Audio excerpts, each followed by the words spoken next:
Assalamualaikum warahmatullahi wabarakatuh. Kami dari kelompok 12 Manajemen Proyek D izin mempresentasikan hasil diskusi kami terkait dengan soal UAS yaitu Manajemen Proyek Pengembangan Sistem CRM. Pertama-tama, izinkan saya perkenalkan diri. Saya Arifatul Maya Kholida dengan NIM 2406012212003 dan rekan saya. Adinda Rizkamdasati dengan NIM 24060140122140139. Yang pertama-tama di sini ada deskripsi singkat. Proyek ini bertujuan untuk membangun sistem Customer Relationship Management atau CRM untuk perusahaan e-commerce dengan tim yang terdiri dari senior developer, junior developer, DBA, UI UX designer, dan QA. Laporan ini mencakup human resource leveling, manajemen risiko, dan make-buy analysis untuk memastikan alokasi sumber daya yang optimal, mitigasi risiko yang tepat, dan keputusan pembelian komponen yang efisien. Human resource leveling dilakukan untuk meratakan beban kerja tim, sementara manajemen risiko mengidentifikasi dan mengatasi risiko terkait sumber daya, ketergantungan pihak ketiga, dan pengadaan. Selanjutnya di sini ada aktivitas proyek. Aktivitas proyek ini yang tersedia pada soal ya, dan ini belum diubah apa-apa. Jadi di sini ada untuk nomor aktivitas, durasi, predesesor, sumber daya dibutuhkan, dan untuk aktivitasnya yaitu ada analisis kebutuhan, desain basis data, pengembangan back-end, desain front-end, pengembangan front-end, integrasi API, pengujian, dokumentasi, dan deployment. Selanjutnya di sini ada optimasi beban kerja dan manajemen sumber daya tim proyek. Berdasarkan alokasi sumber daya dari aktivitas proyek, diketahui bahwa SD1 terlibat dalam 4 aktivitas atau 15 hari, SD2 terlibat dalam 3 aktivitas atau 13 hari, JD1-nya terlibat dalam 3 aktivitas 13 hari, JD2-nya terlibat dalam 13 aktivitas yaitu sebesar 15 hari, JD3-nya terlibat dalam 3 aktivitas sebanyak 16 hari, DBA-nya terlibat dalam 2 aktivitas 6 hari, UI-nya terlibat dalam 2 aktivitas 8 hari, dan QA-nya terlibat dalam 2 aktivitas 7 hari.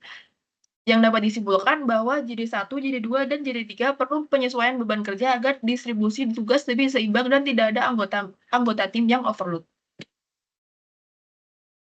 Selanjutnya ada penyesuaian beban kerja dan leveling sumber daya.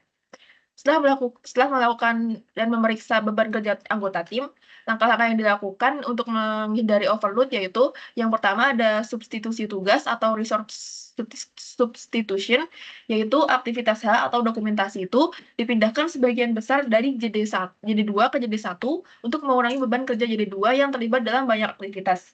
Yang kedua ada pemunduran aktivitas atau time shifting.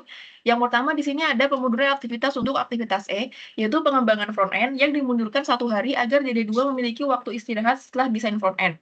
Yang kedua ada pemunduran aktivitas untuk aktivitas E, yaitu integrasi API yang dimundurkan 1 hari agar JD1 memiliki waktu tambahan setelah pengembangan back-end. Dan yang ketiga ada aktivitas G, yaitu pengujian, dimundurkan 1 hari untuk memberi waktu bagi JD3 menyelesaikan pekerjaan pengembangan front-end. Nah, setelah melakukan pemunduran ini, beban kerja yang overload pada beberapa anggota tim seperti JD1, JD2, dan JD3 bisa diatasi dengan pemindahan tugas dan pemunduran aktivitas. Selanjutnya di sini ada pengalokasian aktivitas yang telah dioptimalkan berdasarkan leveling sumber daya. Di sini ada gancar sudahnya. Dari gancar ini bisa dilihat bahwa setelah melakukan langkah human resource leveling yang dilakukan, beban kerja yang overload pada anggota tim seperti JD1, JD2, dan JD3 telah diatasi dengan pemindahan tugas dan pemunduran aktivitas tertentu.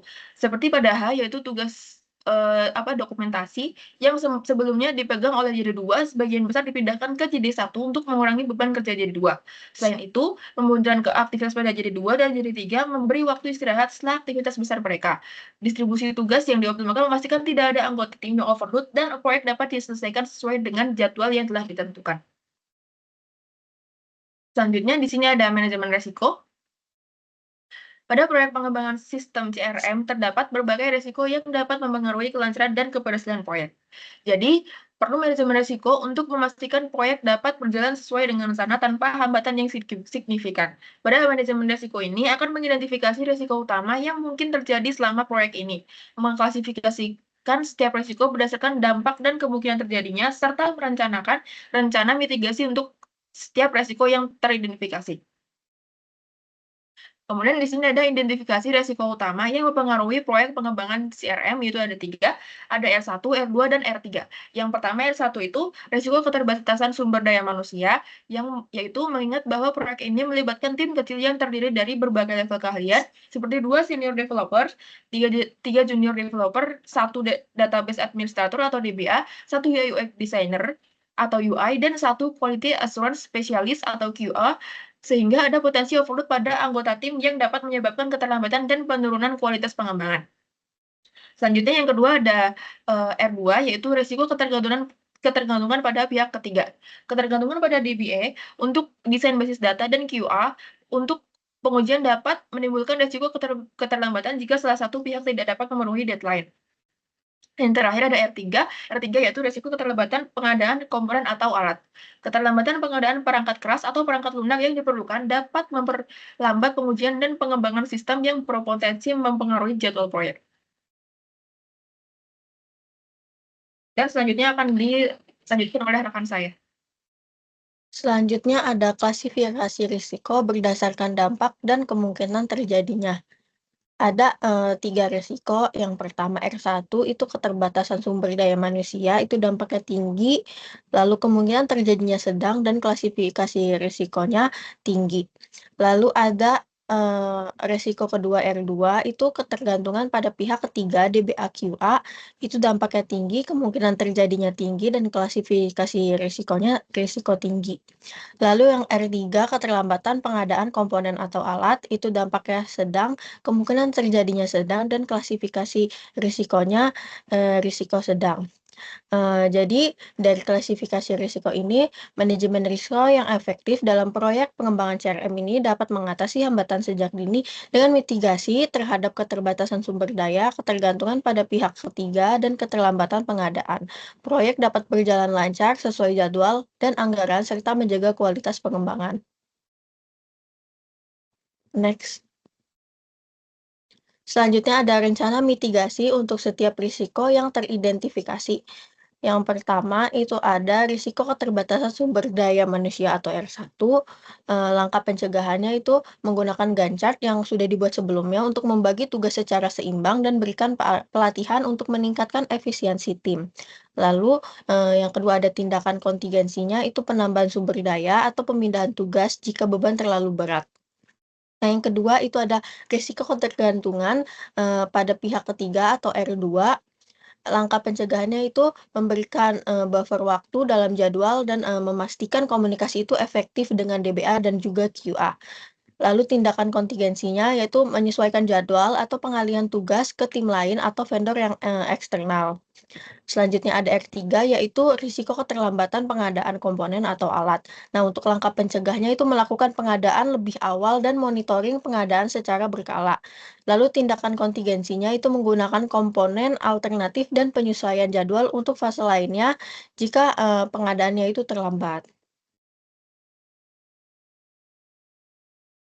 Selanjutnya ada tabel risiko yang menunjukkan dampak terhadap jadwal, anggaran, dan juga keberhasilan proyek. Di sini ada 3 risiko seperti tadi. Resiko yang pertama itu ada keterbatasan sumber daya manusia. Untuk dampak pada jadwalnya itu keterlambatan tugas, dampak pada anggarannya pengeluaran tambahan untuk sumber daya, dan dampak pada keberhasilan proyeknya yaitu penurunan kualitas dan keterlambatan proyek. Nah, untuk resiko kedua itu ketergantungan pada pihak ketiga, dampak pada jadwalnya keterlambatan dalam penyelesaian tugas, lalu dampak pada anggarannya penambahan biaya untuk kontrak pihak ketiga, lalu dampak pada keberhasilan proyeknya itu keterlambatan pengujian dan integrasi. Lalu ada resiko yang ketiga, keterlambatan pengadaan komponen atau alat. Dampak pada jadwalnya penundaan pengujian dan pengembangan, lalu dampak pada anggarannya yaitu peningkatan biaya pengadaan dan pengelolaan, dan dampak pada keberhasilan proyeknya yaitu penurunan kualitas dan keterlambatan proyek.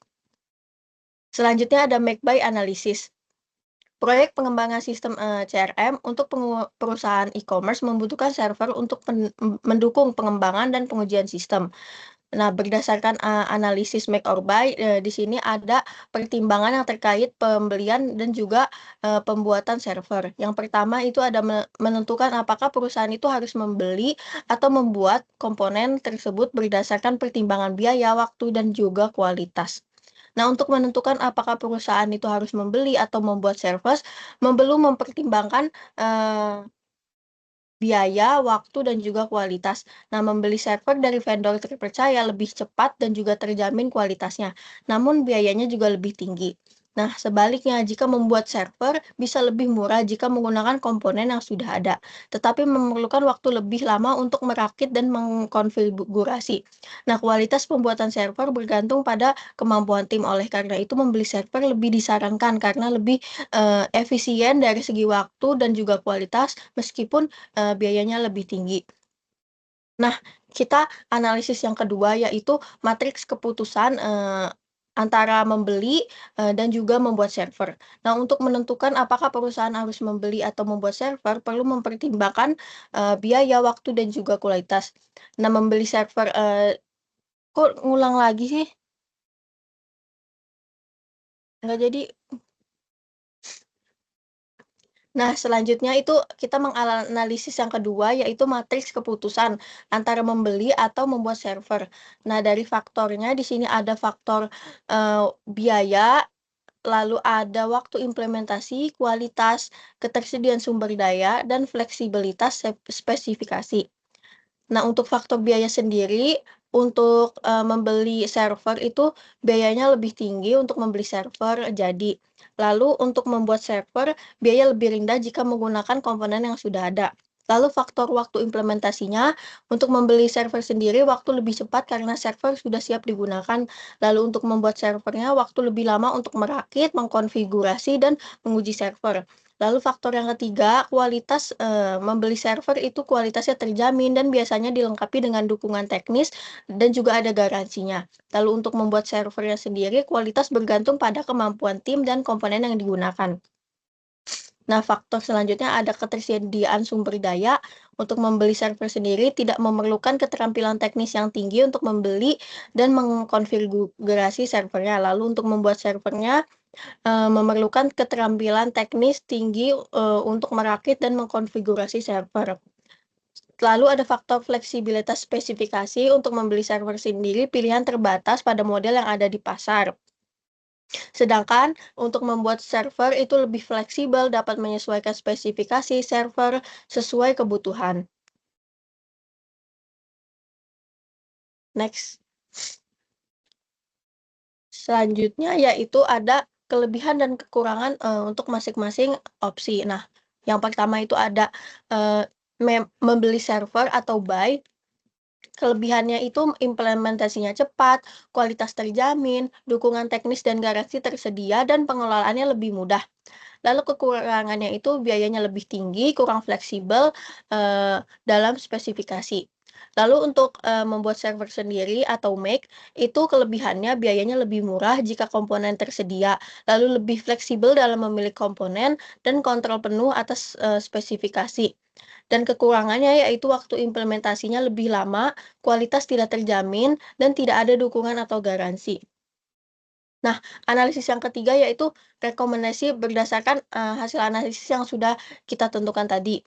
Nah, berdasarkan analisis make or buy untuk server dalam proyek pengembangan CRM ini, kita merekomendasikan untuk membeli server dari vendor terpercaya. Nah, alasan mengapa opsi ini nih terbaik untuk proyek ini yaitu yang pertama kecepatan implementasi. Nah, pada kecepatan implementasi ini, membeli server memungkinkan tim untuk segera melanjutkan ke tahap berikutnya dalam proyek tanpa penundaan lebih lanjut, mengingat waktunya itu yang terbatas ya. Yang kedua itu ada kualitas terjamin, server dari vendor terpercaya sudah teruji kualitasnya dan dilengkapi dengan dukungan teknis dan garansi juga, yang mengurangi resiko masalah teknis. Lalu yang ketiga itu fokus pada pengembangan. Nah, dengan, membeli server ini, tim pengembangan dapat lebih fokus dan pengembangan CRM dan tidak perlu menghabiskan waktu merakit atau mengkonfigurasi server. Lalu keempat itu meminimalkan risiko. Nah, menggunakan server dari vendor yang terpercaya mengurangi risiko terkait kualitas dan keandalan yang mungkin terjadi jika membuat server sendiri tanpa keahlian yang memadai.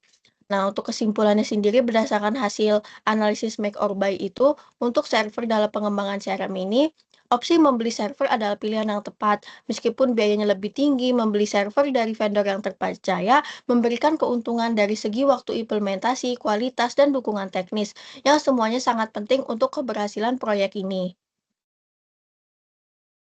Nah, sekian dari presentasi yang sudah kami sampaikan. Kurang lebihnya mohon maaf. Assalamualaikum warahmatullahi wabarakatuh.